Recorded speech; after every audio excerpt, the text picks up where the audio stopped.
शनिवार सत्संग में आप सबका स्वागत है। मराठी आज हम भगवत गीता के 16वें अध्याय का अंतिम श्लोक, इस अध्याय का नाम है दैवासुर संपद विभाग योग।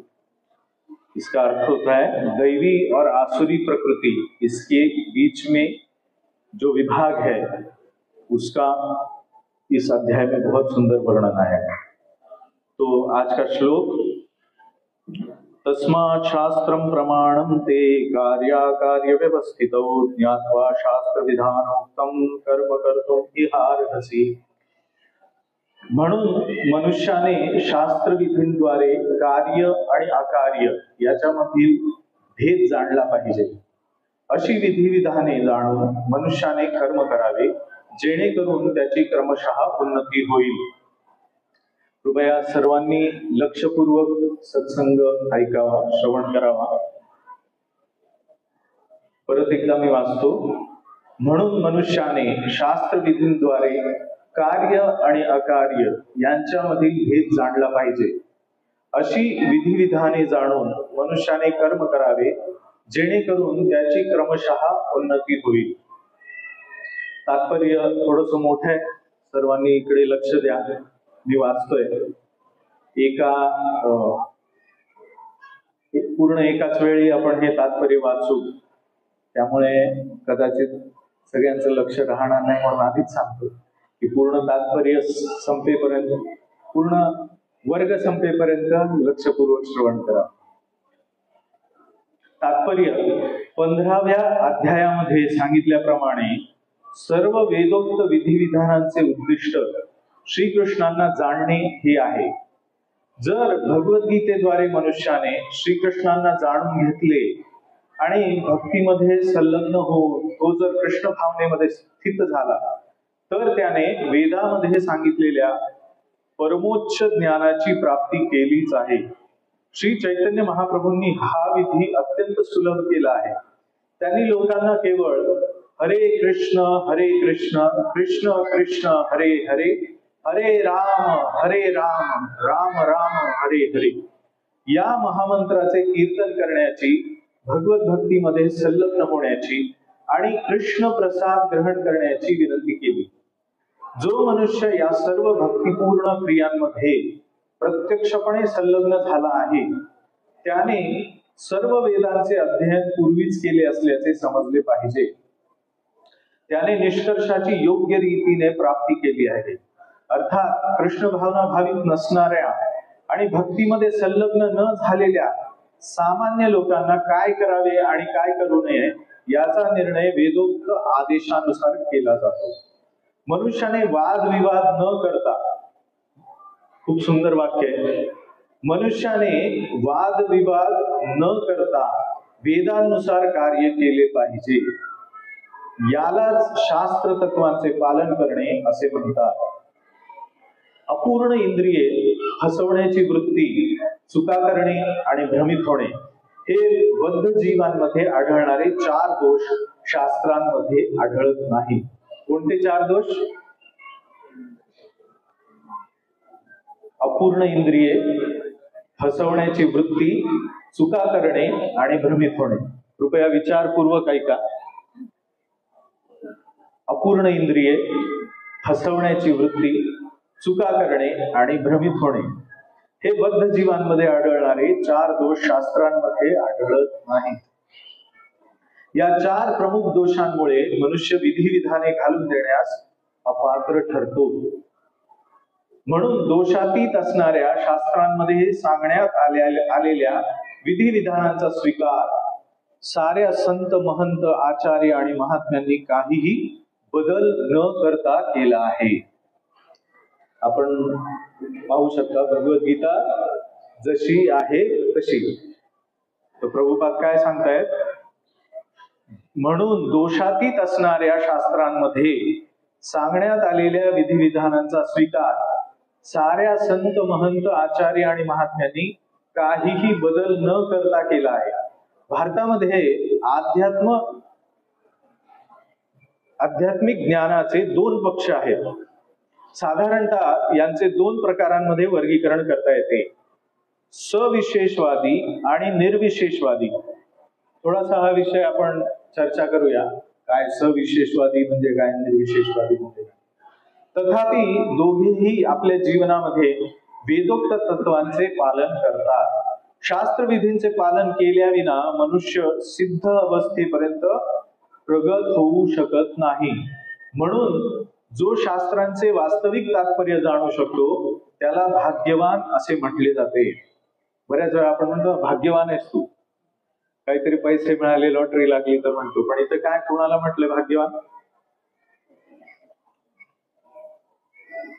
जो शास्त्रांचे वास्तविक तात्पर्य जाणू शकतो त्याला भाग्यवान असे म्हटले जाते. मानव समाजामध्ये भगवंतांना जाणण्याच्या तत्वाला विरोध करणे हेच सर्व प्रकारच्या पतनाचे मूलभूत कारण आहे. मनुष्य जीवनातील हाच घोर अपराध आहे. म्हणून भगवंतांची माया शक्ती आपल्याला सदैव त्रिविध ताप देत असते. ही माया शक्ती त्रिगुणात्मिका आहे. तर हे त्रिविध ताप याच्याविषयी पण आपण थोडी चर्चा करू. भगवत ज्ञानाचा मार्ग मोकळा होण्यापूर्वी मनुष्याने निदान सत्वगुणामध्ये तरी स्थित झाले पाहिजे. सत्वगुणाच्या आदर्शांपर्यंत प्रगत झाल्याविना मनुष्य रज आणि तमोगुणामध्येच राहतो आणि हेच त्याच्या आसुरी जीवनाचे कारण असते. जे रजोगुणी आणि तमोगुणी आहेत ते शास्त्र, साधू आणि योग्य भगवत तत्वज्ञानाचा उपहास करतात. हे आध्यात्मिक गुरुच्या आदेशाची अवज्ञा करतात आणि शास्त्रविधींची पर्वा करीत नाहीत. भक्तीचा महिमा ऐकण्यासाठी ते भक्तीकडे आकृष्ट होत नाहीत. याप्रमाणे स्वतःच्या उन्नतीचा मार्ग ते स्वतःच निर्माण करतात. हे मानवी समाजाचे काही दोष आहेत व यामुळेच मनुष्य आसुरी जीवनाच्या आहारी जातात. तथापि मनुष्याला जर प्रगतीपथावर किंवा सर्वोच्च स्थितीपर्यंत नेणारा योग्य आणि प्रमाणित आध्यात्मिक गुरु प्राप्त झाला तर त्याचे जीवन यशस्वी होते. या प्रकारे भगवद्गीतेच्या दैवासुर संपद विभाग योग या 16व्या अध्यायावरील भक्तिवेदांत भाष्य संपन्न. हरे कृष्ण. तर परत एकदा आपल्या सर्वांचं आजच्या या शनिवार सत्संग कार्यक्रमामध्ये स्वागत आहे. बाहेर एवढं पावसाचं वातावरण आहे तरी पण आपण सर्व प्रामाणिक श्रोते भक्तगण इथे उपस्थित आहात आणि भगवंताचा संदेश ऐकण्याला तुम्ही सर्वात जास्त आपल्या जीवनामध्ये प्राधान्य दिलेले आहे. हे या प्रभुपादांनी तात्पर्यात सांगितल्याप्रमाणे महत्भाग्य, महाभाग्य. जो शास्त्रांचे वास्तविक तात्पर्य जाणू शकतो त्याला भाग्यवान असे म्हटले जाते. आपण हे कुठे वाचलंय? प्रभुपादांच्या भगवद्गीतेच्या तात्पर्यात वाचले. तर आपल्याला तात्पर्य नीट समजून घ्यायचं आणि महाभाग्यवान व्हायचं आहे. तर हे खरोखर कसं भाग्य आहे हे आपण जाणून घेऊया. ही भगवद्गीतेमध्ये हे जे म्हटलेलं आहे, आपली जी धारणा असते भाग्याची, ह्याच्या व्यतिरिक्त काहीतरी वेगळी भावना इथे व्यक्त केली की खरोखर महाभाग्य म्हणजे काय? धर्मशास्त्रांचं तत्व व्यवस्थित समजणे, जाणून घ्या. आणि जर का मनुष्याला व्यवस्थित समजायचं असेल एखादा विषय तर प्रभुपाद म्हणायचे की श्रवणाने मनुष्य समजून घेऊ शकतो. तर आपण मंदिरामध्ये भगवान श्रीकृष्णांच्या समोर आज इथे उपस्थित आहोत. आपण दर्शन करतो, दर्शनाची लाईन आहे, त्या लाईननी दर्शन करून आपण निघून जातो. फक्त भगवंताच्या विग्रहाचं दर्शन जरी पवित्र आणि पावन करणारा असेल तरी सुद्धा त्याच्या वरची पुढची स्थिती ही आहे की ते काय म्हणतात ते समजणे, ते ऐकणे, ते श्रवण करणे, त्याच्याकडे लक्ष देणे. आता तुम्हाला एखादा मित्र, खूप जवळचा मित्र आहे, तो तुम्हाला भेटला आणि दर्शन झालं त्याचं तुम्हाला, आणि तो काय बोलतोय याच्याकडे तुमचं लक्षच नाही. तुम्ही फक्त त्याच्याकडे वर बघताय, फोनवर बोलत बोलत हा हसताय. तर काय वाटेल? त्याचप्रमाणे आपण कुठला तरी आपला मित्र आलाय, आपल्याला भेटतोय आणि तो आपल्या समोर नुसतं पाहतोय आपल्याकडे, पण आपल्याकडे लक्षच नाहीये त्याचं. तर ते काही व्यवस्थित वाटणार नाही. तर आपण दर्शन भगवंतांचं का करतो? भक्ती सिद्धांत सरस्वती ठाकूर महाराज म्हणायचे, फक्त आपण विग्रहांकडे डोळ्यांची एक एक्सरसाइज करण्यासाठी दर्शन घेत नाही. नुसतं डोळे भगवंतांच्या विग्रहाकडे असे असे फिरवणे, काय काय रंगीबेरंगी पोशाख घातलाय आणि भगवंतांचं कसं शृंगार आहे, हे बघणं एक छानच आहे. परंतु या बघण्याच्या पलीकडे जसं व्यक्तीकडे आपण आदान प्रदान करतो, व्यक्ती समोर उभा असेल तर त्याच्याकडे आपण त्याचं ऐकतो किंवा त्याला आवडेल ते देतो. घरी मित्र आला तर आपण त्याला काय आवडतं त्याचं लक्षात ठेवून ते दिलं तर तो म्हणतो, अरे वा, तू माझ्या आवडीचा पदार्थ केला, वा वा वैदी, धन्यवाद. त्याचं प्रेम वाढतं. त्याचप्रमाणे हे शास्त्र जे आहे ते भगवंतांची वाणी आहे, आणि ती भगवंतांची वाणी अशी बसून भगवंतांसमोर श्रवण करणे हे भगवंतांना प्रसन्न करण्याचा भक्तिमय मार्ग आहे. आणि नवविधा भक्तीमधलं हे सर्वात प्रमुख तत्व आहे. तर इथे भगवंत तेच सांगतायत की तुम्ही तेव्हाच महाभाग्यवान व्हाल जेव्हा तुम्ही हे तत्व, हे सर्व काही भगवंतांना जे म्हणायचंय शास्त्र ते ऐका. शास्त्र म्हणजे काय? थोडक्यात भगवंतांची वाणी. भगवंत काय सांगतात इथे भगवंत स्पष्ट सांगतात, तस्मात् शास्त्रम प्रमाणम ते कार्य अकार्य व्यवस्थितो ज्ञात्वा शास्त्र विधानोक्तम कर्म कर्तुम इहार्हसि. आपल्याला एक प्रश्न असतो नेहमी की कुठली गोष्ट कशी करावी जीवनामध्ये, बोलावं कसं, कसं बोलावं कसं बोलू नये, कसं चालावं कसं चालू नये, किंवा पैसे कसे कमवावेत कसे कमवू नये, करिअर कुठलं चांगलं आहे कुठलं चांगलं नाही, काय कर्तव्य आहे काय अकर्तव्य आहे. तर हा कर्म भाग जो आहे भगवद्गीतेच्या 5 सिद्धांतांपैकी कर्म हा एक महत्वाचा सिद्धांत आहे की जीव म्हणून आपण काय कर्म करावं. तर भगवंत 16व्या अध्यायाच्या शेवटी हे सांगतात. आणि 16वा अध्याय काय आहे? दैवी व्यक्ती कोण असतो आणि आसुरी व्यक्ती कोण असतो. आणि भगवंत सांगतात, याच्या पूर्वीच्या श्लोकामध्ये भगवंत सांगतायत की एतैर्विमुक्त य शास्त्रविधी उत्सृज्य, तो शास्त्रविधींना त्यागतो, वर्तते कामकारत, मला वाटेल मनाला वाटेल तसं कार्य करतो, न स सिद्धिमवाप्नोति, तो कधी आपल्या जीवनामध्ये सिद्धी किंवा एक लक्ष, जे भगवंतांना लक्ष म्हणून सांगायचंय ते लक्ष, कुणाला फसवणे हे काही लक्ष असू शकतं का? भगवंत म्हणतात पैसे कमावणे सुद्धा व्यवस्थित लक्ष नाहीये जर का ते भगवत सेवेत नाही. यज्ञार्थात कर्मणोन्यत्र लोकोयम कर्मबंधना. भगवंत म्हणतात की भगवंतांना संतुष्ट करण्यासाठी कर्तव्य कर्म केली पाहिजे. आणि जर का आपण भगवंतांना संतुष्ट करण्यासाठी कर्म केलं नाही, लोकोयम कर्मबंधना, तर ते आपल्याला कर्मबंधनात टाकेल. बंधनात बांधून घ्यायला कोणाला आवडतं का? कुणी म्हटलं तुला हे जर का तू असं वागलास तर तुला जेलमध्ये टाकलं जाईल, असा नियम आहे आपल्या काय BNC, आताच BNC आहे मला वाटतं, भारतीय न्याय संहिता. आता ते पूर्वीचं नाहीये, नवीन लॉ झाले. भारतीय न्याय संहितेप्रमाणे तुला बंधनात म्हणजे तुरुंगात टाकलं जाईल. भगवंत तसंच म्हणतात, जर भगवंतांना संतुष्ट करण्या व्यतिरिक्त कुठलं कर्म केलं तर ते तुम्हाला बंधनात टाकेल. म्हणजे काय? जन्म मृत्यूच्या चक्रामध्ये टाकेल. जन्म मृत्यू जरा व्याधी त्रिविधता, आध्यात्मिक आधी भौतिक आधी दैविक क्लेशांमध्ये टाकेल. तर त्यामुळे भगवंत म्हणतात तस्मात् शास्त्रम प्रमाणम, किंवा यह शास्त्रविधी मुत्सुज्य, जो शास्त्रविधी काय जाणून घेत नाही, आपल्याला वाटेल तसं करतो, त्याला कधीही सिद्धी प्राप्त होत नाही. आणि न सुखम, त्याला सुख पण प्राप्त होत नाही, न परामगती, त्याला परमगती मृत्यूनंतरची गती पण प्राप्त होत नाही, त्याला काहीच प्राप्त होत नाही. थोडक्यात आपण जगतो कशासाठी? काहीतरी परफेक्शन, सिद्धी प्राप्त करण्यासाठी जगतो, आनंद प्राप्त करण्यासाठी, ते मिळत नाही. म्हणून तस्मात् शास्त्रम प्रमाणते, म्हणून तस्मातचा अर्थ म्हणून, म्हणजे आजच्या श्लोकामध्ये जे भगवंत म्हणतात म्हणून तस्मात् शास्त्रम प्रमाणते, तुम्हाला काही करायचं असेल ना, करावं का नाही हे शास्त्रात जाऊन पहा.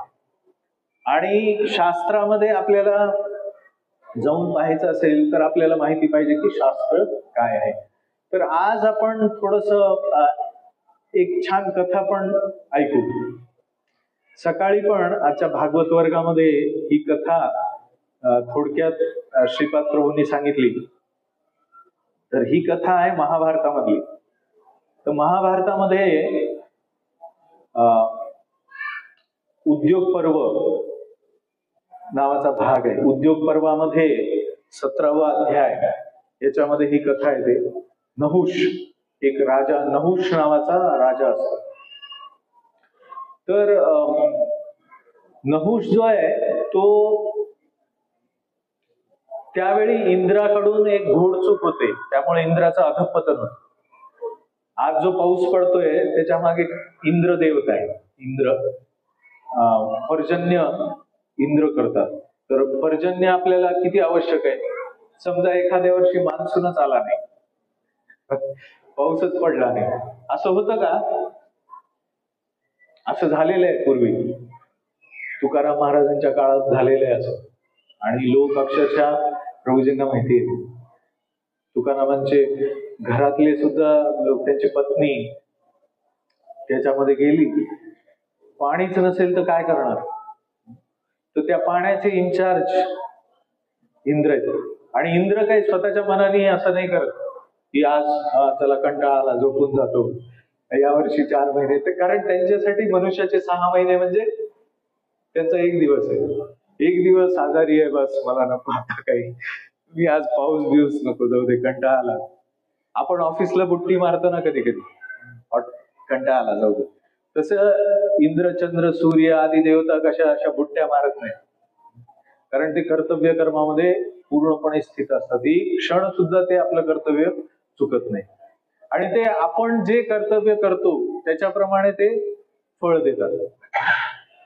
भगवद्गीतेमध्ये सांगितलेलं आहे पर्जन्य कसं होतं माहितीये तुम्हाला?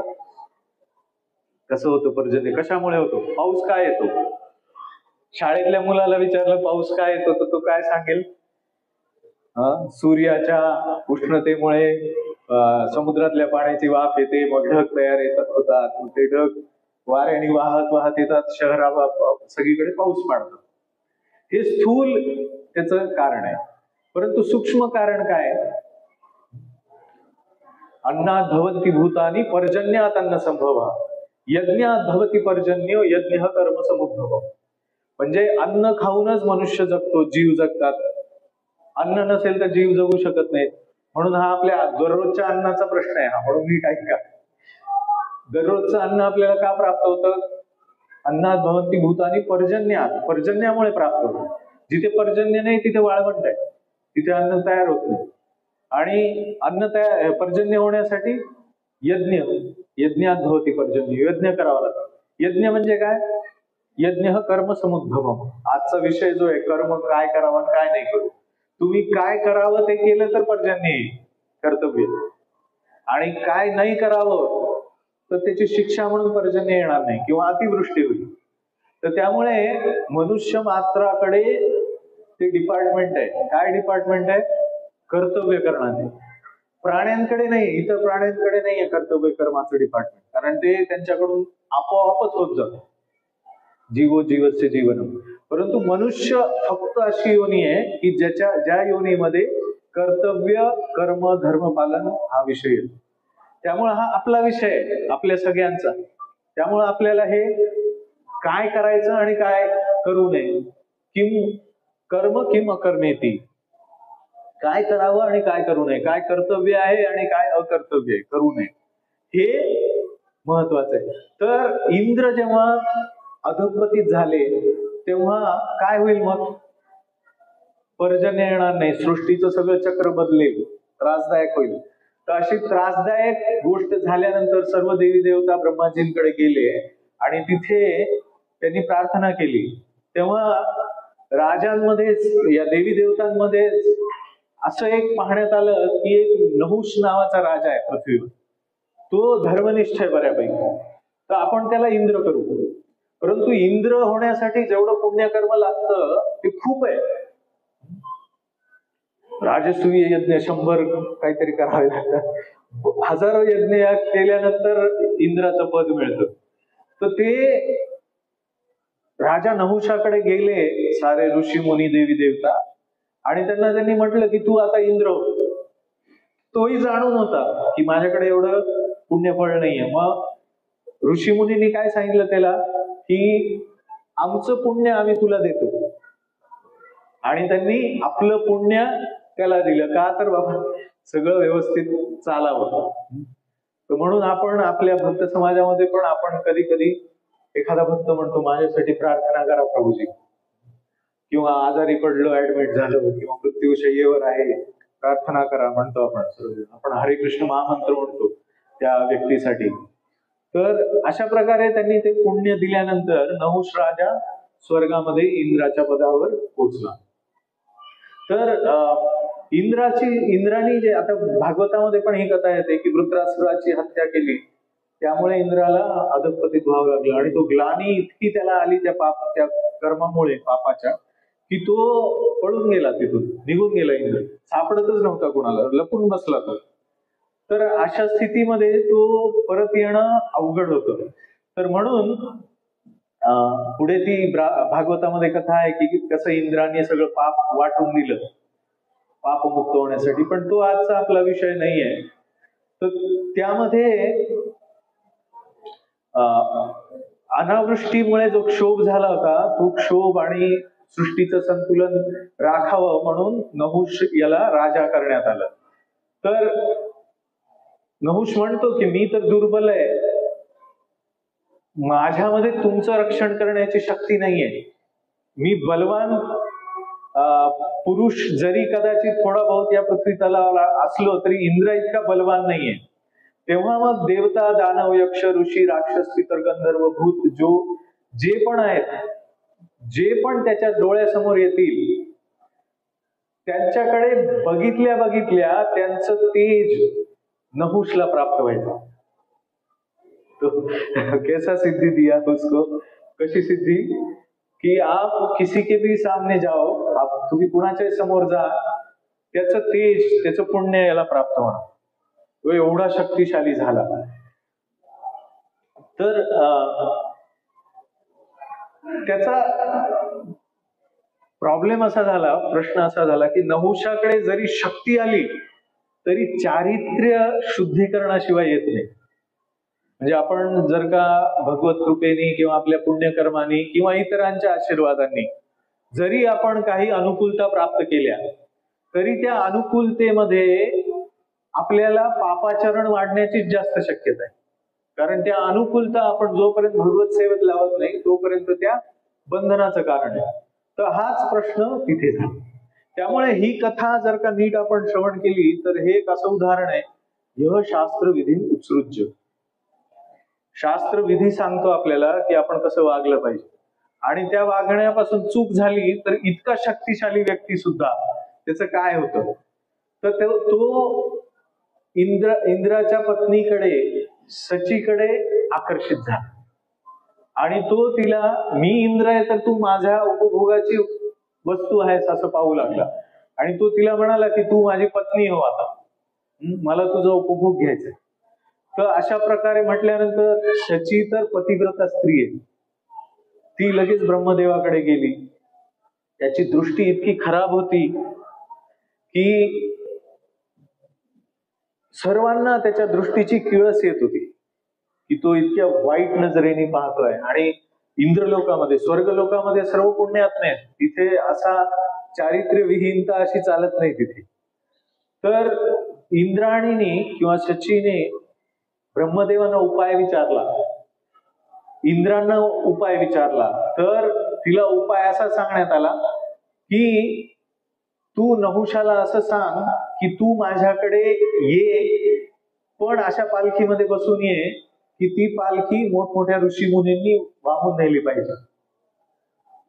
तर अशा प्रकारे नहुषला इतका मिथ्या अहंकार होता की तो, इथे आपण तात्पर्यामध्ये प्रभुपादांच्या वाचलं की काय वाचतो आपण की म्हणून दोषातीत असणाऱ्या शास्त्रांमध्ये सांगण्यात आलेल्या विधिविधानांचा स्वीकार साऱ्या संत, महंत, आचार्य आणि महात्म्यांनी काहीही बदल न करता केला आहे. म्हणून त्यांना, त्यांच्या आज्ञांना शिरोधार्य मानून त्यांच्या समोर नेहमी व्यक्तीने नतमस्तक राहायला पाहिजे. तर याचा अहंकार बरोबर ब्रह्मदेवाला माहिती आहे की याचा अहंकार मध्ये याचा अधःपतन कसं लपलेलं आहे. तर जेव्हा आपण असे अहंकाराने ग्रस्त होतो तेव्हा असं शास्त्रात सांगितलेलं आहे, शास्त्र विधान असं आहे की एखाद्या व्यक्तीला जर का खाली ओढायचं असेल ना तर देवी देवता त्याची बुद्धी पालटून टाकतात, त्याची बुद्धीच फिरवतात, त्याला समजतच नाही काय खरं काय. जसं आपण केशव काश्मीरीचं पाहतो की सरस्वती देवी त्याच्या जिभेवर होती, तिचा आशीर्वाद प्राप्त होता, पण चैतन्य महाप्रभूंविषयी त्याला जेव्हा अज्ञान होतं आणि तो त्यांच्याशी डिबेट करू लागला, तेव्हा वादविवाद करू लागला, तेव्हा सरस्वती देवी तिने त्याचा आशीर्वाद काढून घेतला. अशाच प्रकारे आपण शास्त्र विधान सोडून मागायला लागलो की देवी देवता आपली मती फिरवतात. कधी कधी आपल्याला असं वाटतं ना, अरे हा व्यक्ती इतका चांगला होता, अचानक त्याला काय झालं. विनाशकाले विपरीत बुद्धी, विनाश जवळ आला की विपरीत बुद्धी होते. आणि कधी कधी अशा घटना घडतात की त्या व्यक्तीचं त्याच्या स्थानावरून भयंकर अधःपतन. असंच नहुषाचं झालं, कारण नहुषाने अशा पालखीमध्ये जाऊन त्या ऋषीमुनींचा अपराध केला, अगस्त्य मुनींना लाथ मारली. सर्प सर्प, आज सकाळी प्रभूजी सांगत होते, सर्प सर्प म्हणजे लवकर चला लवकर चला. मग त्याला अगस्त्य ऋषींनी काय शाप दिला, तू सर्प ऋषी. मग तो अजगर होतो, एक भला मोठा अजगर होतो. तर ह्या गोष्टीच्या महाभारतातल्या या गोष्टीमध्ये असं सांगण्यात आलेलं आहे की त्याला देवी देवता सांगतायत की हे देवराज, तुम्ही क्रोध सोडा, तुम्ही जे करताय परस्त्रीचा स्पर्श करताय हे पापकर्म आहे, तुमचं मन त्यातून दूर करा, तुम्ही देवतांचे राजा आहात. तेव्हा तो काय सांगतो नहुष, याला म्हणतात जस्टिफिकेशन. म्हणजे आपण चूक करत असताना सुद्धा मी कसा बरोबर आहे हे सिद्ध करेन. तो काय सांगतो, जेव्हा इंद्राने चुका केल्या तेव्हा तर तुम्ही काही बोलले नाही. इंद्र जेव्हा, अहिल्याची कथा आपल्याला माहितीये, अहिल्याचा भोग घेण्यासाठी इंद्र रूप पालटून येतात आणि तिला फसवतात, पण अहिल्याला पण शाप मिळतो त्याच्यामध्ये. तर त्यावेळी तुम्ही काय म्हटलं नाही, हे देवता अहल्या धर्षिता पूर्वम ईशी पत्नी यशस्विनी जीवतो भर्तुर इंद्रेण स व किम न निवारितः. हे देवता गण, जेव्हा इंद्राने पूर्व काळामध्ये यशस्विनी ऋषी पत्नी अहल्या, जिचे पती गौतम होते, तिचं सतीत्व नष्ट केलं, तेव्हा तुम्ही त्याला नाही थांबवलं आणि मला थांबवताय आता. हे जस्टिफिकेशन. शास्त्रविधी उत्सृज्य म्हणजे व्यक्ती शास्त्रविधी जाणत असेल, त्यांना सांगणारे पण असतील की असं करू नको, तरी तो ऐकत नाही. जेव्हा त्याची ऐकत नाही म्हणजे काय होतं, बुद्धिभ्रष्ट होते. तर प्राचीन काळामध्ये इंद्राने खूप क्रूरतापूर्ण कर्म केलेले आहेत, अधार्मिक कृत्य, छळ कपट केलेला आहे. त्यावेळी तुम्ही तर त्याला थांबवलं नाही. म्हणजे आता आपण म्हणतो ना, अरे भक्तीमध्ये ना हे असं नाही करायला पाहिजे. मग एखादा नवसाधक काय म्हणतो, अरे तो आहे त्यांनी तर केलं, तुम्ही त्याला बोला मी मला पाहिजे ते मी करणार, ह्यांनी केलं बघा, त्यांनी केलं बघा, त्यांनी केलं बघा, असं सांगतात नवसाधक कधी कधी. अरे मांसाहार करू नये, किंवा मांसाहार नाही, कधी कधी कांदा लसूण खाऊ नये, पण ते प्रभूजी तर मला खाताना दिसले होते असं काहीतरी आपण म्हणतो, जस्टिफाय कर. त्यांची परिस्थिती त्यांनाच माहिती. पण शास्त्र काय, तस्मात शास्त्रम प्रमाणम, शास्त्र जे ते केलं पाहिजे. हा बऱ्याच वेळा घोटाळा होतो आपला. आपण व्यक्तीकडे बघून धर्माचा न्यायनिवाडा करतो, पण आपण शास्त्राकडे बघून धर्माचा न्यायनिवाडा केला. आपण असं म्हणतो का, या कॉलेजमध्ये ना हा मुलगा आहे ना नापास झाला म्हणजे या कॉलेजमध्ये ऍडमिशनच घ्यायचं नाही. तिथून फर्स्ट क्लास डिस्टिंक्शन मध्ये पास होणारे कितीतरी विद्यार्थी आहेत. त्यांचा सिलेबस काय आहे, त्यांनी अभ्यास केला का नाही, तो कुठल्या स्तरावर आहे, त्याची बुद्धिमत्ता किती, हे सगळं आहे ना त्याच्यामध्ये. तर त्यामुळे शास्त्र प्रमाण जे आहे ते नेहमी आपण ग्रहण केलं पाहिजे. तर शेवटी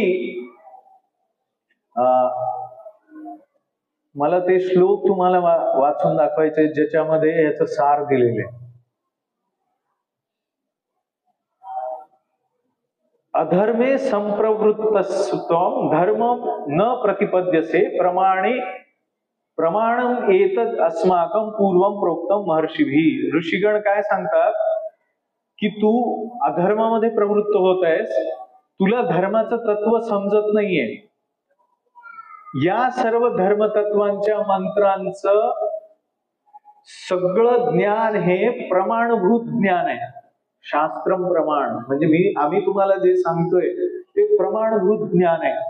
आणि तुम्ही आता अधर्माच्या प्रवृत्तींमध्ये जात आहात, त्यामुळे तुम्हाला अधर्मापासून जर का निवृत्त व्हायचं असेल तर तुम्हाला वेदांना प्रमाण मानावं लागेल. तर यस्मात् पूर्वे कृतम राजन ब्रह्मर्षिभिः अनुष्ठितम अदुष्टम दूषयसीने यच्च मूढ्यस पदा यच्चापि त्वं ऋषी मूढ ब्रह्मकल्पान् दुरासदान् वाहन कृत्वा वाहयसी तेन स्वर्गात् प्रभाः. हे राजन, पूर्वकाळी ब्रह्मर्षींनी जे अनुष्ठान केले होते ते प्रमाणभूत माना. तुम्ही निर्दोष वेदमत जे आहे त्याला सदोष म्हणताय, म्हणजे वेदांच्या मताला तुम्ही सदोष मानताय, अप्रमाणिक मानता आहात. आणि त्यामुळे तुम्ही माझ्या डोक्यावर लाथ पण मारलीये. ते ऋषी म्हणतायत, ब्रह्मर्षी अगस्त्य ऋषी म्हणतायत की तुम्ही असं केलेलं आहे. त्यामुळे तुम्ही अशा प्रकारे शास्त्र प्रमाणाचं दुर्लक्ष केल्यामुळे, शास्त्राचा अवमान केल्याने तुम्ही 10,000 वर्षापर्यंत सर्पाचं रूप धारण करून राहा, असा शाप आहे. तर ह्या कथेचं सार असं आहे की जर का व्यक्ती अतिशय पुण्यवान लोकात जरी असेल आणि तिथे उद्दामपणा करून त्यांनी शास्त्राचा एक नियम जरी उल्लंघन केलं तरी सुद्धा त्याचं अधःपतन. ती व्यक्ती जी प्रत्येकाकडे बघून त्याचं तेज आणि त्याचं सामर्थ्य पूर्ण प्राप्त करते. किती शक्ती असेल, म्हणजे एखादा ऑलिम्पिक मध्ये गोल्ड मेडलिस्ट आहे, त्याच्याकडे नुसतं बघितलं की गोल्ड मेडल याला प्राप्त होण्याची शक्ती याच्याकडे आहे. एखादा खूप छान कवी आहे, त्याच्याकडे कवित्व आलं. असं जर का शक्तिमान व्यक्ती असेल, तो जर का शास्त्र विरुद्ध आचरण करत असेल तर त्याचं सगळं पुण्य, सगळं शक्ती, सर्व काही नष्ट होत. तर हे सार आहे त्याचं. तर आता आपण थोडस हे पाहू की सामान्य व्यक्तीसाठी हे शास्त्र न मानण्याचा काय त्रास होतो. तर गरुड पुराणामध्ये यममार्गाचं वर्णन केलेलं आहे की कसा जीव तिथे भयंकर दुःख, विलाप करत, पश्चाताप करत असतो, हाय हाय करत असतो जेव्हा त्याला नरकात नेलं जातं. जीव जर का व्यवस्थित शास्त्राचं अनुसरण करत नसेल, जीवनामध्ये वाटेल तसं वागत असेल, तर त्याला ते पापकर्म म्हणून भोगावं लागतं. आणि ते पापकर्म भोगण्यासाठी त्याला ओढून यममार्गावर यमदूत घेऊन जातात. तर जेव्हा तो असा जात असतो तेव्हा तो गरुड पुराण सांगतो की तो असा विचार करतो की महान पुण्यामुळे मला मनुष्य जन्म प्राप्त झाला होता. त्याला त्यावेळी कळतं की अरे, मला महान पुण्यामुळे हा मनुष्य जन्म प्राप्त झाला होता आणि तो प्राप्त करून सुद्धा मी धर्माचरण केलं नाही, मी काय करून बसलोय, असं त्याला तेव्हा वाटतं. तेव्हा त्याच्या मनातले विचार काय असतात ते इथे सांगितले. न नित्य दानम न गवाहे कृतम न वेद शास्त्रार्थ वचः प्रमाणितम श्रुतम पुराणम न च पूजितो ज्ञो देहि क्वचिन निस्तरयस्त्वा कृतम. अरे रे, अरे मूर्ख, म्हणजे तो स्वतःलाच म्हणतो, अरे मूर्खा, तू नित्यदान केलं नाही, गायींसाठी त्यांच्या रोजच्या भरण पोषणाची व्यवस्था केली नाही. आता हे महत्वपूर्ण आहे आजच्या कॉन्टेक्स्ट मध्ये. वेदांचं आणि शास्त्रांचं वचन प्रमाण मानलं नाही, पुराणांचं कधी श्रवण केलं नाही, विद्वानांची कधी पूजा केली नाही. आता म्हणून हे देही, जे काही तू केलंस ना त्या दुष्कर्माचं फळ आता भोग, असं गरुड पुराणामध्ये विष्णू सांगतायत की असा विचार तो जीव तेव्हा करतो की अरे, मनुष्य देह मिळाला होता, मी काय करून बसलो. आणि त्यावेळी हे वेदशास्त्र, प्रमाण, पुराण सगळं होतं माझ्याकडे आणि मी ते कोणाकडनं ऐकलंच नाही, त्याला प्रमाणच मानलं नाही. तर हे असं होतं. अशा प्रकारे खूप विलाप करत, पूर्व देहाचं स्मरण करत, माझं मनुष्य शरीर कुठं निघून गेलं असा शोक करत तो रडायला लागला. हाय हाय करत, अरे रे मनुष्य शरीर गेलं, माझं मनुष्य शरीर गेलं.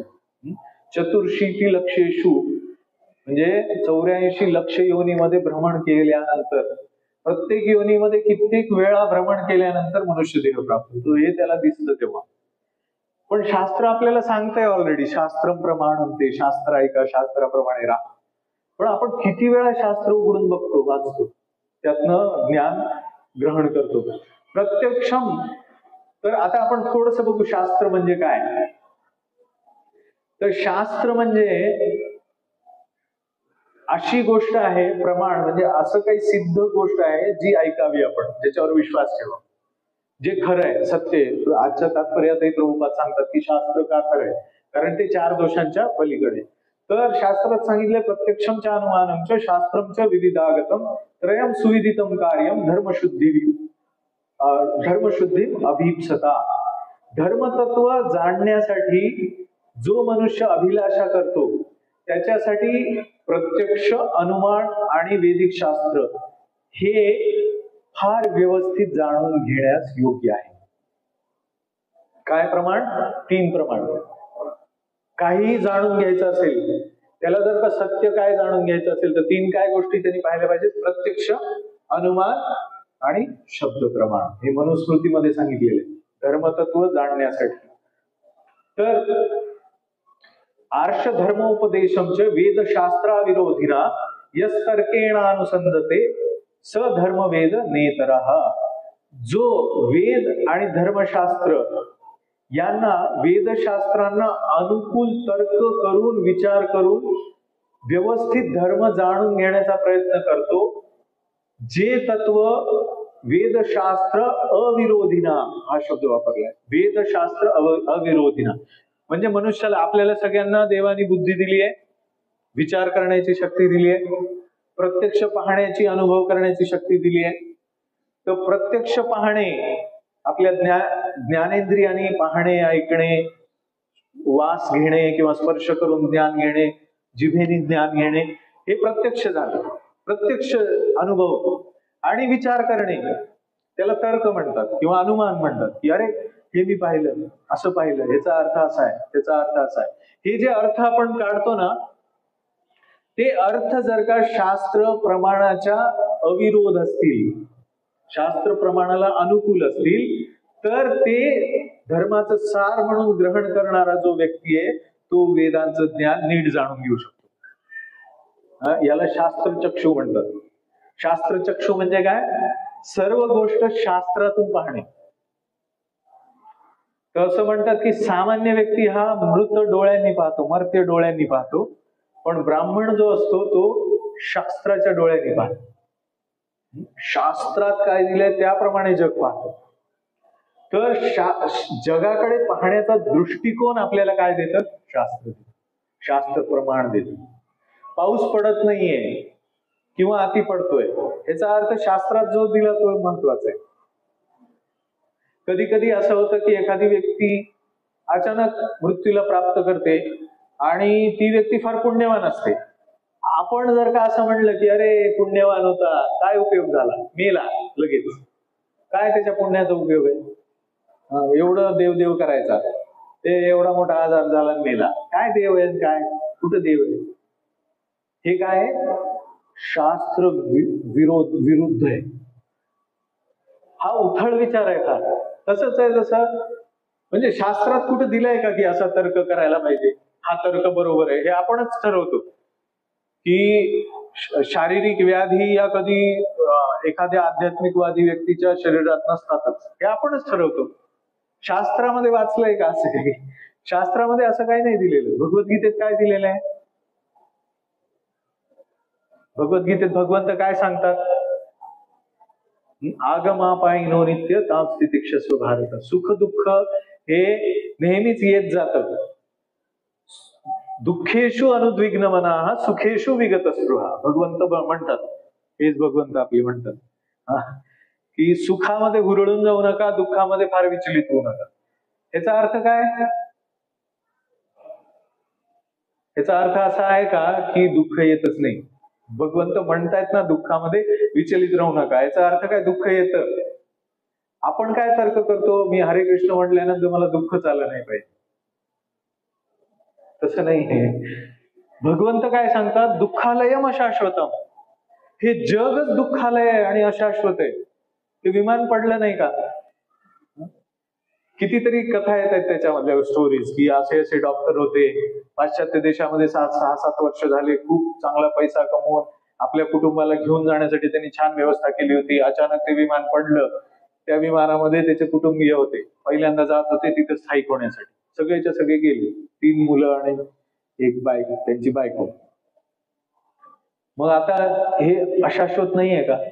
एक डॉक्टर होण्यासाठी, एवढं करिअर करण्यासाठी त्या व्यक्तीला काही कमी त्रास झालाय म्हणून आता मग आज आपण असा होता तर्क करायचा का, की हे बघा डॉक्टर झालं ना तर असं मरतं, डॉक्टर शिकल्यामुळे तो मेला. हा काय तर्क आहे? असंच आपण भगवद्गीता वाचला तरी सुद्धा असं झालं, मंदिरात जातो तरी असं होतं, भक्ती करतो तरी असं होतं. असे तर्क वितर्क शास्त्रात नाही सांगितले. त्यामुळं तस्मात शास्त्रम प्रमाणात, शास्त्रात काय सांगितलं? दुःखालय अशाश्वत सांगितलंय. मामुपेत्य पुनर्जन्म दुःखालयम अशाश्वतम नाप्नुवन्ति महात्माना. मला प्राप्त केल्यानंतर व्यक्ती या दुःखालयात अशाश्वत ठिकाणी परत परतून येत नाही आणि तो मृत्यूच्या पलीकडे जातो असं सांगितलं.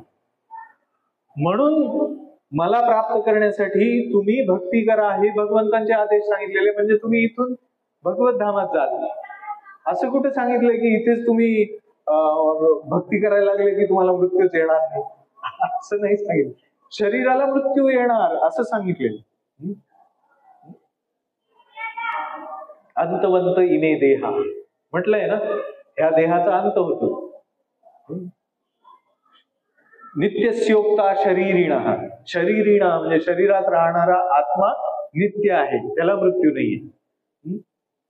ना सतो विद्यते भावो ना भावो विद्यते सतो. शरीर मरणारच आणि आत्मा हा कधीच मरणार नाही, हा सिद्धांत आहे शास्त्राचा. त्यामुळे शास्त्र प्रमाण असे चुकीचे तर्क केले की त्याला सिद्धी प्राप्त होत नाही, काही प्राप्त होत नाही. त्यामुळे अशा प्रकारे आपण शास्त्र चक्षु किंवा शास्त्र प्रमाण पाहिलं पाहिजे. अनेक संशय छेदी परोक्षार्थस्य दर्शनम सर्वस्य लोचनम शास्त्रम यस्य नास्कंद एव सह. म्हणजे काय? अनेक संशय छेदी, आपल्या जीवनामध्ये जेवढे संशय आहेत, जेवढे डाऊट येतात आपल्याला आपल्या जीवनाच्या उदात्त झोन मध्ये, म्हणजे असे डाऊट नाही अरे माझ्या सॉफ्टवेअर मध्ये असा बग आलाय, ते बग फिक्स कसा करायचा, हा डाऊट नाही. उदात्त आध्यात्मिक मनुष्य जीवनाच्या उद्धारासाठीचे जे डाऊट्स आहेत, या जीवनात चालणाऱ्या गोष्टी, त्याचे नियम, कर्म, काळ, प्रकृती, भगवंत, ह्या सगळ्यांविषयीचे जे डाऊट्स आहेत, मृत्यू का होतो, कसा होतो, मृत्यूच्या पलीकडे कसं जायचं, हे सगळे जे डाऊट्स आहेत त्या अनेक संशय छेदी. कोण छेदन करते या सगळ्या डाऊट्स? आणि परोक्षार्थस्य दर्शनम. लोक म्हणतात ना, खा प्या मजा करा, मेल्यानंतरच कोण बघितलंय? कुठं तुम्ही मरणार, आम्ही मरणार, मजा करून आम्ही मरणार, तुम्ही नुसतं हरिहरी करत मरणार. त्यापेक्षा मजा करून मरू आपण, कशाला नियम पालन करायचे तेवढे, असा विचार करतो. म्हणून इथे काय सांगितलंय? परोक्षार्थस्य दर्शनम, म्हणजे आपल्या इंद्रियांच्या पलीकडे जे आहे ते पाहण्याची दृष्टी. ते कसं पाहणार? आत्मा कसा पाहणार? आत्म्याचं दर्शन कसं होणार? सगळं दिलेलं आहे. परोक्षार्थस्य दर्शनम. आत्मा हा परोक्ष आहे, अचिंत्यम. अचिंत्य म्हणजे चिंतनामध्ये न येणार आहे, परंतु त्याचं दर्शन सुद्धा घडू शकतं. विमूढा नानुपश्यन्ति पश्यन्ति ही ज्ञान चक्षुषः. मूर्ख लोक पाहू शकत नाहीत. भगवंत म्हणतात की एका देहातून जीव दुसऱ्या देहात कसं स्थलांतर करतो, हे मूर्ख लोक पाहू शकत नाहीत. पण भगवंत हे म्हणत नाहीत की कोणीच पाहू शकत नाही. भगवंत काय म्हणतात? पश्यन्ति ज्ञान चक्षुषा. ज्याला शास्त्राचं, वेदांचा, ज्ञानाचा चक्षु म्हणजे दृष्टी प्राप्त झालेली आहे, तो हे सर्व पाहू शकतो. यतंती योगिनश्चैनं पश्यन्ति आत्मन्यवस्थितम्. योगी लोक जे सतत प्रयत्नशील असतात ते आत्मतत्वाचं दर्शन करू शकतात. पश्यंती पाहू शकतात. पश्य म्हणजे काय? पाहणे. पश्यंती ज्ञानचक्षुष. अकृतात्मान नैनम पश्यंती अचेतसा. म्हणजे अकृतात्मान जो आपल्या कर्तव्यांचं पालन नीट करत नाही. अकृतात्मान म्हणजे जो कृती करत नाही. कुठली कृती? शास्त्रात सांगितल्याप्रमाणे जी सांगितली ती कृती. अकृतात्मान नैनम पश्यंती, कधीच पाहू शकत नाही. अचेतसा, कारण त्याचं चित्तच एवढ्या शक्तिशाली स्थितीमध्ये नाहीये. चित्त त्याचं कृष्ण भावनेने, कृष्ण चेतना म्हणतो आपण, कृष्ण भावना म्हणतो, कृष्ण भावनेने त्याचा चित्ताचा विकासच झालेला नाहीये, त्यामुळे तो पाहू शकत नाही. विमूढा, मूर्ख म्हटलंय ते भगवंतांनी. नान पश्यंती, पाहू शकत नाही. पश्यंती, परंतु सगळेच काही मूर्ख नाहीयेत. कोण मूर्ख नाहीयेत? ज्ञानचक्षुषा, ज्ञानचक्षु, शास्त्रचक्षु त्याच्याकडे. मग तो चक्षु काय? सर्वस्य लोचनम शास्त्रम. आजचा जो विषय शास्त्रम प्रमाण, शास्त्र हे ते लोचन देतात आपल्याला. शास्त्राप्रमाणे कृती केल्यानंतर. अकृतात्मान म्हणजे जो कृती करत नाही, तो नाही. जो शास्त्रयुक्त कृती करतो. सर्वस्य लोचनम शास्त्रम यस्य नास्ति अंध एव सः. ज्याच्याकडे हे शास्त्राचे चक्षु नाहीत तो काय आहे? अंध आहे. अंध आहे, पाहू शकत नाही. अंध व्यक्तीला आपण विचारणार का हे कसं दिसतंय, ते कसं दिसतंय? सत्य आपण अंध व्यक्तीकडून जाणून घेणार का? हेच शास्त्रामध्ये सांगितले. अंध व्यक्तीचं अंधानुकरण करणारे सगळे नरकात जातात किंवा सिद्धी प्राप्त करू शकत नाहीत, अधःपतन होतं त्यांचं. इथे पण भगवद्गीतेमध्ये भगवंत म्हणतात की एतैर्विमुक्तः कौंतेय तमोद्वारे त्रिभिर्नर आचरती, आचरणात आणतात. आत्मन श्रेय, आत्म्यासाठी जी श्रेय म्हणजे जे कल्याणकारी गोष्ट आहे, आचरती, आचरणात आणतात. आत्मन श्रेय ततो याति परामगती, ते परमगतीला प्राप्त करतात. तानः द्विषतः क्रूरान संसारेषु नराधमान क्षिपामी अजस्रम अशुभान आसुरीष्वेव योनिषु. भगवंत म्हणतात की हे जे द्वेषी लोक आहेत ना, क्रूर नराधम आहेत, त्यांना मी चिरकालासाठी भवसागरामधील विविध आसुरी योनी टाकत जातो. भगवंत टाकतात त्यांना. आणि म्हणून हे सगळं सांगून शेवटी म्हणतात, म्हणून शास्त्रप्रमाण ऐका, नाही तर जाल नरकात. त्रिविधम नरकस्येदम द्वारम नाशनम आत्मनम. नरकाचे 3 द्वार आहेत जे आत्म्याच्या अस्तित्वाचा विनाशच करून टाकतात तुमच्या. तुम्ही आत्म्याशी तुमचा संबंधच संपवून टाकतात. आज नाही का आपला कुठे आत्म्याशी आपल्याला संबंध जाणवतो? आपण आरशामध्ये बघतो तेव्हा आपल्याला आपलं शरीर दिसतं. आत्मा कुठल्या आरशात दिसतो का आपल्याला? तो आरसा जो आहे तो मनाचा आरसा आहे. विशुद्ध भक्तिभाव प्राप्त केल्यानंतर, चित्त शुद्ध झाल्यानंतर त्या दर्पणामध्ये मनुष्याला आत्मतत्वाचा बोध होतो. चेतो दर्पण मार्जनम भव महादावाग्नि निर्वापणम श्रेय कैरव चंद्रिका वितरणम विद्यावधू जीवनम आनंदामुदिवर्धनम प्रतिपदम पूर्णामृत स्वादनम सर्वात्म स्नपनम परम विजयते श्रीकृष्ण संकीर्तनम. श्रीकृष्ण संकीर्तनाची ही जी विधी आहे याच्याने चित्त शुद्ध होतं आणि त्यामध्ये सर्व विद्यावधू जीवनम, ही जी विद्या आहे शास्त्र विद्या, ती आपल्याला त्या मनाच्या आरशामध्ये पाहायला मिळते. तेव्हा आपल्याला आपल्या आत्म्याचं दर्शन होतं. तेव्हा आपल्याला प्रभुपाद म्हणतात आत्मा आणि परमात्मा realization goes hand in hand. म्हणजे तुम्हाला जेव्हा आत्म्याचं दर्शन होतं तेव्हा परमात्म्याचं पण दर्शन होतं. त्यामुळे दर्शन हे शास्त्र चक्षु ह्याच्यानी आचरण केल्यामुळे होतं. तर त्यामुळे आपल्याला हे शास्त्र म्हणजे काय ते माहिती पाहिजे. शास्त्र, वेद, पुराण हे सगळे शास्त्र, उपनिषद हे सगळे शास्त्र आहेत. तर वेद, पुराण, शास्त्र एवढं अफाट आणि अमर्यादित आहे आणि ते एवढं अकल्पनीय आहे. ते समजून घेण्यासाठी वेगवेगळे दर्शन आहेत. दर्शन आपण शास्त्र चक्षुनी दर्शन करायचंय. ते दर्शन करण्याचे वेगवेगळे विधी आहेत. षट दर्शन म्हणतात त्याला. षट दर्शनामध्ये न्याय दर्शन, वैशेषिक, योग दर्शन, मीमांसा, सांख्य आणि वेदांत असे षट दर्शन. आणि प्रत्येक दर्शनाचे वेगवेगळे ऋषीमुनी आहेत. न्याय दर्शनाचे गौतम मुनी आहेत, वैशेषिकाचे कर्णाद मुनी आहेत, योग दर्शनाचे पतंजली आहेत, मीमांसाचे जैमिनी आहेत, सांख्याचे कपिल मुनी आणि वेदांताचे व्यास. तर असं सगळं वेदांताचं दर्शन किंवा वैदिक ज्ञानाचं दर्शन करून देणारे हे सगळे महान ऋषी मुनी आहेत.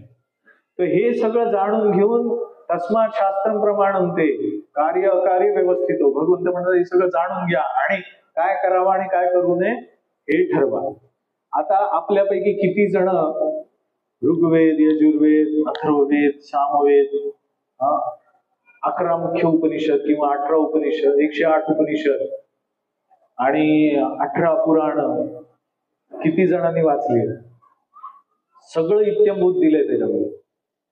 किती जणांनी आपल्यापैकी वाचले आणि किती जणांना ते वाचणं पूर्ण शक्य आहे? किती जणांनी ही छोटीशी भगवद्गीता वाचली? शास्त्र प्रमाण भगवद्गीता वाचायला पण लोक म्हणतात अरे किती हे प्रभूजी मोठं पुस्तक, एवढं कोण वाचणार? आणि म्हणतात की काय लिहिलंय की बाबा काही समजत नाही, नको, कंटाळा येतो वाचायचा. किती जण आपण वाचतो? वाचाल तर वाचाल म्हणतो, वाचाल तर वाचाल. तर आता वेदांमध्ये तसं पाहायला गेलं तर एवढं अफाट अमर्याद ज्ञान आहे ना, त्याला कल्पतरू म्हटलेले. तुमची जी इच्छा आहे ती पूर्ण होईल. पण लकीली आपल्याला आपल्या इच्छा पूर्ण करत बसण्याची गरज नाही. त्याच्यापेक्षा उदात्त जीवन आहे. तर वेदांमधलं बरंचसं ज्ञान आपल्या इच्छा पूर्ण करण्याकडेच आहे. तर वेदांमध्ये तात्पर्यात भागवताच्या 4थ्या स्कंधातल्या 22व्या अध्यायाच्या एका श्लोकामध्ये तात्पर्यात प्रभुपाद म्हणतात, इंद्रिय तृप्ती व मोक्ष ही दोन्ही सुद्धा वेद प्राप्त करून देतात. म्हणजे मला सुखी, लौकिक सुखी, पारलौकिक सुखी, अलौकिक सुखी, तिन्ही सुखी मी कसा होऊ शकतो? लौकिक म्हणजे काय? या शरीरात असताना, या जीवनात असताना सुखी. पारलौकिक सुखी म्हणजे काय? हा देह निवर्तन झाल्यानंतर मी पुढे कुठेतरी जाईल, कुठल्या तरी लोकात जाईल, त्या परलोकामध्ये मी कसा सुखी राहील. आणि अलौकिक सुखी म्हणजे मी जन्ममृत्यूच्या चक्रातून सुटल्यानंतर कसा सुखी होईल. ह्या सर्वांचं रहस्य म्हणजे थोडक्यात इंद्रिय विषय उपभोग कसे आपण व्यवस्थित करू शकतो जेणेकरून आपण इथे पण सुखी राहू, आनंदी राहू आणि परलोकात सुद्धा राहू आणि अलौकिक सुद्धा राहू. हे सर्व काही वेदांनी सांगितलेले. परंतु आपल्याला अशी आज्ञा पण वेद देतात की ठीक आहे एवढं सगळं आहे, पण तुम्हाला जर का त्या इच्छाच नसतील तर तुम्हाला तेवढं मोठं वाचायची पण गरज नाही, एवढं सगळं पाहायची पण गरज नाही. म्हणून शास्त्राचं सार काय ते ग्रहण करावं असं सांगितलं. तर अनंत शास्त्रम बहुलाश्च विद्या, अनंत शास्त्र आहे. तुम्ही एक धनुर्विद्या वगैरे सारखं सुद्धा उपवेदातलं शास्त्र घेतलं, आयुर्वेद उपवेद आहे, तो आयुर्वेद सुद्धा तुम्हाला पूर्ण आत्मसात करण्यासाठी, सिद्ध करण्यासाठी पूर्ण जीवन कमी पडतं. तुम्ही वेदांचा द्विवेदी, त्रिवेदी, चतुर्वेदी नावालाच आहे आजकाल, पण हे सगळे वेद जाणणं तर काय खूप कठीण आहे, प्रचंड कठीण. म्हणून काय सांगितलंय? अनंत शास्त्र म्हणून. शास्त्र अनंत आहे, बहुलाश्च विद्या, त्या शास्त्रांमध्ये असंख्य विद्या आहेत. विद्या ही अल्पश्च कालो, आपल्याकडे वेळ कमी आहे, काळ कमी आहे. बहुविघ्नताच, त्याच्यामध्ये इतके विघ्न आहेत. तुम्ही जर का पुस्तक उघडून बघितलं, आई असेल तर मुलं, आई भूक लागली, कधी वाचणार? ऑफिसला जायचंय, घरचे कर्तव्य करायचे, सगळं करत करत शिक्षण करायचंय कोणाला, कधी करणार? तर म्हणून बहुविघ्नता आणि विघ्न खूप आहे. यत् सारभूतम यदुपासनीयम हंसैर यथा क्षीरम इवाम अबुमध्यात. म्हणजे ज्याप्रमाणे हंस जर का त्याला पाणी आणि दूध दोन्ही मिक्स करून दिलं तर फक्त दूध ग्रहण करतो, त्याप्रमाणे सारभूतम तद उपासनीयम, जे उपासनीय आहे ते सार आपण त्यातनं ग्रहण केलं पाहिजे. तर प्रभुपाद इथे सांगतात, 15व्या अध्यायाचा श्लोक सांगतात, सर्वस्य चाहम हृदि सन्निविष्टो मत्त स्मृती ज्ञानम अपोहनम च वेदैश्च सर्वैर अहमेव वेद्यो वेदांत कृत वेद विदेव चाहम. भगवंत काय म्हणतात, कृष्ण काय म्हणतात, मी सर्व वेदांचं संकलन करताय आणि त्या वेदांमधून शेवटी जाणून काय घ्यायचंय, वेदैश्च सर्वैर अहमेव वेद्यो. वेदांमधून तुम्हाला कुणाला शोधताय, तुम्ही वेदांमध्ये सुखाला शोधताय, आनंदाला शोधताय, तुमच्या कल्याणाला शोधताय. तो देणारा कोण आहे, भगवंत म्हणतात मी आहे. म्हणून सर्व शास्त्राचा सार कोण आहे, भगवंत. बहुनाम जन्मनामन्ते ज्ञानवान माम प्रपद्यते वासुदेव सर्वमिती स महात्मा सुदुर्लभ. वेदांचं सर्व बहुनाम जन्मनामांते, खूप जन्म वेदांचं सार ग्रहण केलेली व्यक्ती शेवटी वासुदेवांना शरण जाते, भगवंतांना शरण जाते. म्हणून आपल्याला सगळे शास्त्र वाचायची गरज नाही असं कोण सांगतं, शंकराचार्य सांगतात. एकम शास्त्रम देवकी पुत्र गीतम. देवकी पुत्र कोण, देवकीचे पुत्र कोण आहे, इथे उभे आहेत कृष्ण आहे. ते काय, एकम शास्त्रम, फक्त एक शास्त्र बस आहे. तर नुसती भगवद्गीता सुद्धा व्यक्तीने ऐकली तर व्यवस्थित आहे, त्याला काही बाकीचं पाहायची गरज नाही. गीता सुगीता कर्तव्य किमन्यही शास्त्र विस्तरही. इतके विस्ताराची शास्त्राची गरज काय आहे, जर तुम्हाला गीता सुगीता एकदम छान सुंदर आहे, त्याच्या पुढे बाकी तुम्हाला काही गरज नाही. तस्मात धर्ममयी गीता सर्व ज्ञान प्रयोजिका.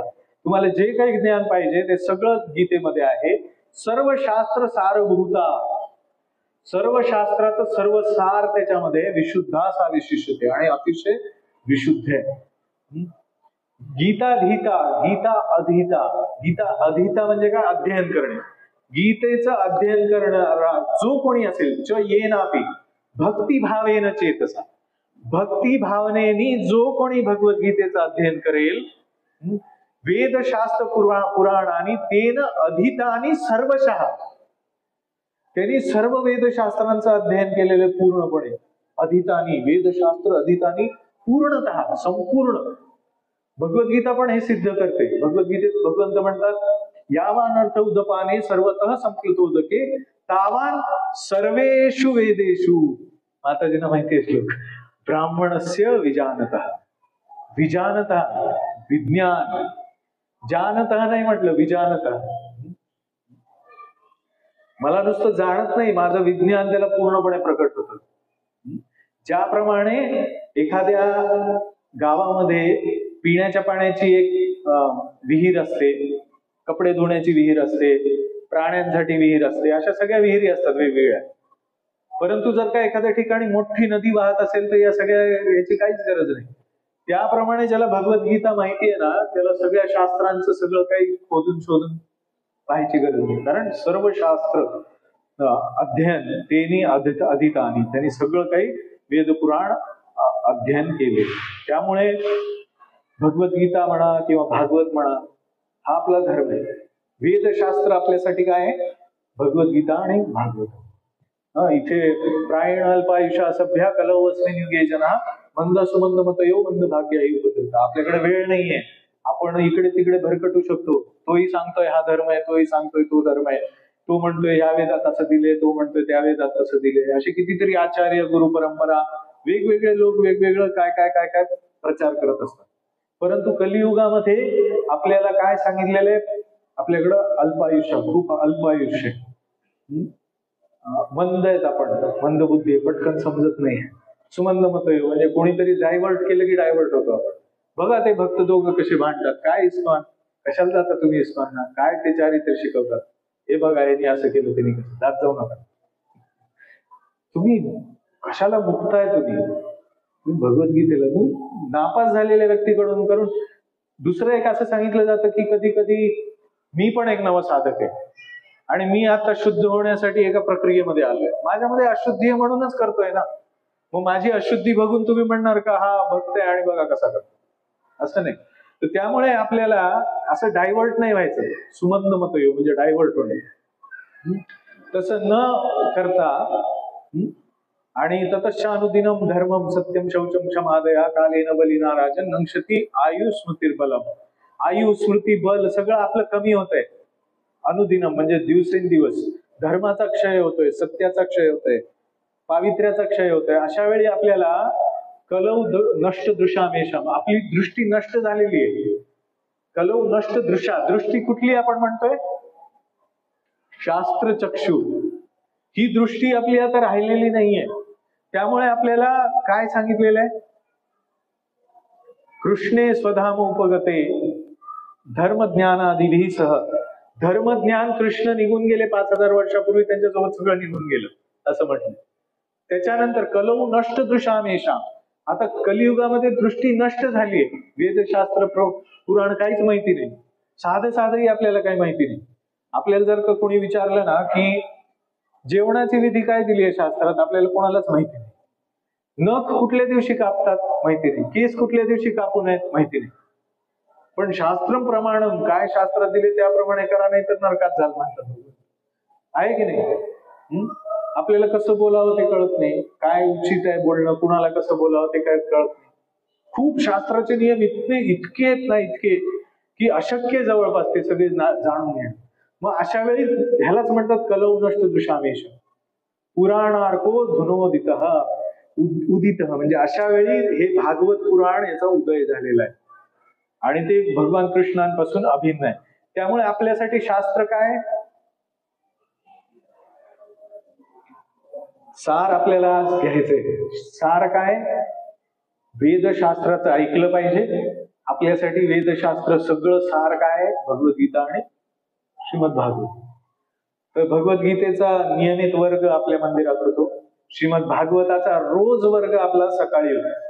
तर प्रत्येकाने रोज नित्यम भागवत सेवया, रोज भागवत श्रवण केलं पाहिजे.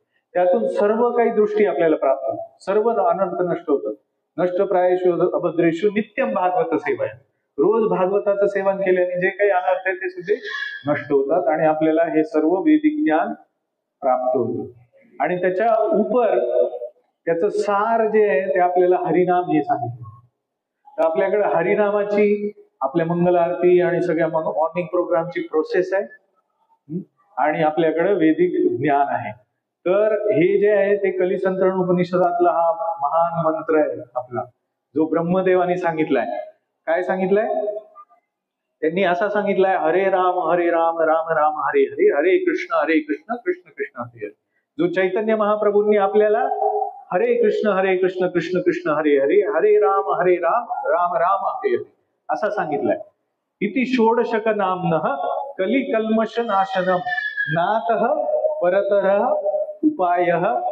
नीट ऐका. नातः परतरः उपायः सर्व वेदेषु दृश्यते. सर्व वेद मी शोधून पाहिले. सर्वात प्रथम वेद ग्रहण करणारी व्यक्ती कोण आहे? माताजीने माहिती, ब्रह्मदेव. ब्रह्मदेवाने पहिल्यांदा सगळं वेदांचं ज्ञान घेतलं. आता वेदांचं ज्ञान सगळं ज्याला माहिती, तो व्यक्ती कोण आहे? ब्रह्मदेव. तो काय म्हणतोय? मी सर्व वेदशास्त्र पाहिलं, मला कुठे जो उपाय दिसला, एकच उपाय दिसला. काय? हरे कृष्ण कृष्ण कृष्ण हरे हरे, हरे राम राम राम हरे हरे. तर त्यामुळे आपण आता इथे ह्याच एका श्लोकाला पाहून थांबू की आचारहीनम न पुनंती वेदा यदप्यधीता षड्भिरंगैः छंदांसी येनम मृत्युकाले त्यजन्ति नीडम शकुंता इव जातपक्षः. हा शास्त्रातला एक सुंदर स्मृतीमधला श्लोक आहे. जे आपण पाहिलं, शिक्षा, कल्प, निरुक्ती, छंद, व्याकरण आणि ज्योतिष या 6 अंगांसहित षड्भिर अंग हा अध्ययन केलेले वेद, म्हणजे तुम्ही जर का सर्व वेद अध्ययन केले पूर्ण, ते देखील आचारहीन पुरुषाला पवित्र करीत नाही. म्हणजे आपल्याकडे सर्व ज्ञान जरी असेल, शास्त्राचं सार ज्ञान काय म्हटलं आपण, भगवद्गीता, भागवत सगळं आपण, प्रभुपाद कधी कधी प्रोफेशनल रिसायटर म्हणायचे. प्रोफेशनल रिसायटर म्हणजे काय? जो मोठमोठे प्रवचन देतोय. परंतु आचारहीनम न पुनंती वेदा. पुनंती म्हणजे पुण्यवान करत नाही किंवा शुद्ध करत नाही. वेद त्या व्यक्तीला शुद्ध करू शकत नाही. जर का नुसतं ज्ञान आहे पण त्याच्यामध्ये आचरणच नाहीये, तर वेद त्याला शुद्ध करू शकत नाहीत. आणि पुढे काय, मृत्यूसमयी आचारहीन पुरुषाला वेद सोडून देतात, सोडून त्याचं सगळं ज्ञान इथंच विसरून जातो. मृत्यूच्या वेळी इतका त्रास होतो की त्यावेळी त्याचं वेद सगळं पाठन काय केलं असेल, त्यांनी आचरणात आणलं नसेल ना, तर ते सगळं इथे शकुंता इव जात पक्ष म्हटले. जसे पंख फुटल्यानंतर पक्षी ज्याप्रमाणे घरट सोडून उडून जातात, तसं मृत्यूच्या वेळी हे वेदशास्त्र सगळं थेरॉटिकल नॉलेज सगळं त्या व्यक्तीकडून उडून जातं.